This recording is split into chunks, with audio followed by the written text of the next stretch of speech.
पिछले सेशन में हमने देखा किस प्रकार हम रोज़, कॉलम या शीट्स को इंसर्ट कर सकते हैं। हमने सेल्स को इंसर्ट करना देखा पिछले पूरे सेशन में। इस सेशन में बात करते हैं डिलीट कैसे कर सकते हैं अपनी रोज़, कॉलम या सेल्स को, और उसका क्या प्रभाव पड़ने वाला है एक सेल से दूसरे सेल्स पर डिलीट करते हुए। इसके अलावा शीट का जानकारी भी हम डिलीट करने वाला लेने वाले हैं। तो आइए शुरू करते हैं। सबसे पहले हमारे पास, मान लीजिए मुझे ये कॉलम नहीं चाहिए, ये कॉलम मेरे पास एक्स्ट्रा है। तो जो कॉलम नहीं चाहिए आप उसको सिलेक्ट कर लें। सिलेक्ट करने के लिए सबसे ऊपर वाले जो अल्फ़ाबेट है कॉलम का, उस पर क्लिक कर दें और राइट क्लिक करें। यहाँ आपके पास डिलीट कॉलम का कमांड है, राइट क्लिक डिलीट कॉलम। अगर मैं डिलीट कॉलम कर दूं तो देखें मेरे पास पूरा कॉलम हट जाएगा वहाँ से। इसी तरह से अगर आपको कोई रो नहीं चाहिए, जैसे मैंने 7 नंबर रो मेरे पास एक्स्ट्रा है, मैं राइट क्लिक करके इसे डिलीट रो कर देता हूँ तो पूरे की पूरी रो डिलीट हो जाएगी। अगर आपको कोई यहाँ पे सेल नहीं चाहिए तो सेल भी आप डिलीट कर सकते हैं। उसके लिए आप सेल को सिलेक्ट करें, जैसे मैंने E4 सेल को सिलेक्ट किया है, राइट क्लिक डिलीट। आपके पास अब फिर से ऑप्शन है कि आप जो सेल डिलीट करना चाहते हैं, जब वो डिलीट हो जाएगा तो क्या हो, नीचे वाले कंटेंट ऊपर आ जाएं या जो राइट साइड पे और लेफ्ट साइड की तरफ आ जाएं। तो अगर मैं शिफ्ट सेल्स अप करूँगा तो देखें जो नीचे वाले कंटेंट है सब एक एक सेल ऊपर आ जाएंगे। ओके, तो देखें एक एक सेल ऊपर आ गया है। फिर से मैं इसको राइट क्लिक करके डिलीट करता हूँ और शिफ्ट सेल्स अप पे ही रखता हूँ। ओके, तो अब देखें फिर से मेरे पास एक एक सेल्स ऊपर आते जा रहे हैं। और अगर मैं चाहूँ तो जब मैं डिलीट करूँ तो राइट साइड पे जो सेल्स अवेलेबल हैं वो शिफ्ट हो जाएंगे लेफ़्ट की तरफ।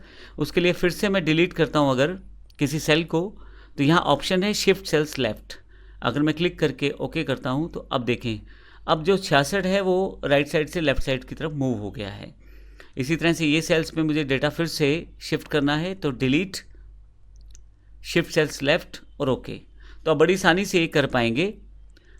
इसी तरह से अगर आपको शीट ही डिलीट करना है, पूरा का पूरा शीट आपको नहीं चाहिए, तो आप यहाँ नीचे शीट पे चले जाएं और राइट क्लिक करें और यहाँ आपके पास कमांड है डिलीट शीट, क्लिक कर दें। एक कंफर्मेशन मैसेज है, यस करते ये पूरा का पूरा शीट डिलीट हो जाएगा। शीट 2 डिलीट, फिर से शीट 3, फिर से शीट 3। अब देखिए यहाँ पे डिलीट का ऑप्शन नहीं है। उसका रीज़न क्या है, क्योंकि आपके पास सिंगल शीट रहना ज़रूरी है, इसलिए एक शीट यहाँ पे दिखाई गई है डिफ़ॉल्ट रूप में। अब आप नई शीट जो डालेंगे उनको तो डिलीट कर पाएंगे, लेकिन एक सिंगल शीट आपकी फाइल में होना ज़रूरी है, इसलिए यहाँ पे ये शीट डिलीट करने का ऑप्शन नहीं है। तो इस तरह से हम बड़ी आसानी से रोज़, कॉलम, सेल्स और शीट्स को डिलीट भी कर सकते हैं। अब यहाँ पे आपके पास एक इंपॉर्टेंट पार्ट और है, अलाइनमेंट कैसे किस प्रकार से सेट हो रही है। डिफ़ॉल्ट अलाइनमेंट जो स्प्रेडशीट की है वो उसे ध्यान देना ज़रूरी है। अब देखिए यहाँ पे आपके पास ना, मेरे पास ये बिल्कुल सेपरेट टेबल है, इसमें 3 तरह का डेटा है। आपके पास टेक्स्ट है, जैसे नाम पड़े हुए हैं। मैंने एक डेट कॉलम बनाया है, उसमें डेट्स हैं, और इसके अलावा काफ़ी सारे कॉलम जो हैं उनमें नंबर्स हैं। तो ध्यान रखिएगा डिफ़ॉल्ट रूप में जब आप टेक्सचुअल इन्फॉर्मेशन डालते हैं, टेक्स्ट का डेटा डालते हैं, तो ध्यान रखिएगा वो लेफ़्ट अलाइन होता है, जबकि न्यूमेरिक डेटा जैसे डेट या कोई नंबर वो राइट साइड अलाइन होता है। डिफ़ॉल्ट रूप से अलाइनमेंट का ये रूल है स्प्रेडशीट का कैल्क के अंदर। तो अभी जैसे मेरे पास यहाँ अगर आप ध्यान दें तो name, admission date, roll number, ये सभी चीज़ें, ये सारा जो डेटा कॉलम्स के नाम है सारे के सारे टेक्स्ट में है, इस कारण से ये सारे के सारे लेफ़्ट अलाइन हैं। अब देखिए यहाँ पे अजय विजय, जबकि डेट जो है वैल्यू उसकी जो डेट की है वो राइट अलाइन है। इसी तरह से रोल नंबर भी राइट साइड पे है और इस तरह से मार्क्स भी मेरे राइट साइड में है। हालांकि मैं इसको चेंज कर सकता हूँ, लेकिन ये डिफ़ॉल्ट अलाइनमेंट है जिसका ध्यान रखना ज़रूरी है स्प्रेडशीट में। इसके अलावा एक इम्पॉर्टेंट बात और, अगर आप रोज़, कॉलम या सेल्स को इंसर्ट करना चाहते हैं तो कंट्रोल के साथ आप प्लस बटन दबा सकते हैं, और अगर आप डिलीट करना चाहते हैं तो कंट्रोल के साथ माइनस। लेकिन ध्यान रखिएगा यहाँ पे एक प्रॉब्लम ये है कि आपके पास न्यूमेरिक कीबोर्ड होना चाहिए आपके कीबोर्ड पे, अन्यथा ये कार्य नहीं करेगा। तो इस तरह से आप जो शॉर्टकट्स हैं उनका इस्तेमाल कर सकते हैं। यहाँ मेरे पास जो टेबल डेटा है मैंने आपको दिखाया है, यहाँ पे name, admission date, roll number, maths, Hindi, English, science, इस पर हम काम करेंगे ताकि हम देखें प्रैक्टिकल रूप में स्प्रेडशीट में किस तरह से काम किया जाता है। हम कॉलम्स की जो विड्थ है वो चेंज कर सकते हैं, इस तरह से रोज़ की हाइट भी चेंज कर सकते हैं। हम कॉलम्स को हाइड भी कर सकते हैं, इस तरह से रोज़ को भी हाइड कर सकते हैं। आइए देखते हैं किस प्रकार से ऐसा हो सकता है।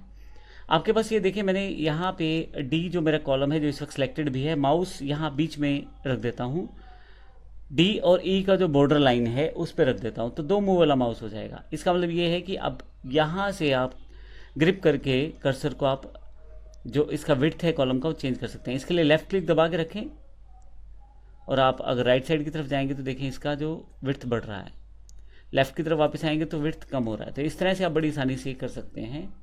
इसी तरह से रो में भी आप ऐसा कर सकते हैं। मैं यहाँ पे 2 नंबर रो जो सिलेक्टेड है, हालांकि सिलेक्ट करने की ज़रूरत नहीं है रो को आपको, इस केस में आपको सिर्फ बॉर्डर लाइन पे माउस रखना है।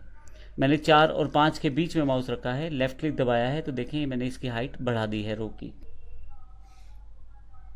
रो की हाइट को और कॉलम की विड्थ को आप यहाँ से सेटअप कर सकते हैं।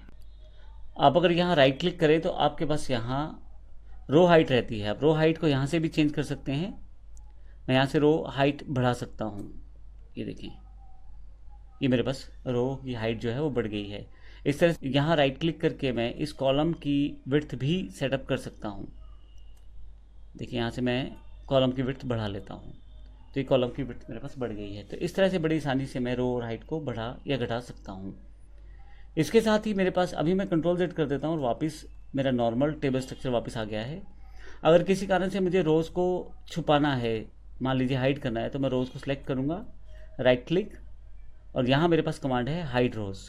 तो आप देखेंगे मेरे पास 1 2 के बाद सीधा 5 नंबर रो है, बीच में जो 3 नंबर और 4 नंबर रो है वो यहाँ से हाइड हो चुकी है। इस तरह से मैं कॉलम्स के साथ भी कर सकता हूँ। राइट क्लिक, सेलेक्ट कर लीजिए कॉलम को, फिर हाइड कॉलम्स पे क्लिक करना है, सारे कॉलम्स जो हैं वो हाइड हो जाएंगे।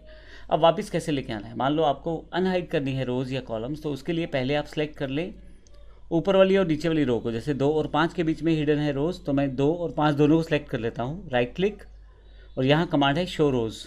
तो आपके पास जो रोज़ हाइडन थी वो वापस आ गई हैं। इस तरह से आपको पता है यहाँ से बी और एफ़ के बीच में सी डी ई हिडन में है, तो मैं दोनों कॉलम्स को सिलेक्ट कर देता हूँ और शो कॉलम्स, तो कॉलम्स आपके पास वापस आ जाएंगे। तो इस तरह से आप हाइड कर सकते हैं रोज़ और कॉलम्स को। तो इस सेशन में हमने बेसिक जानकारी ली है रोज़ कॉलम्स की, जिसको हम कंटिन्यू करेंगे नेक्स्ट सेशन में भी। धन्यवाद।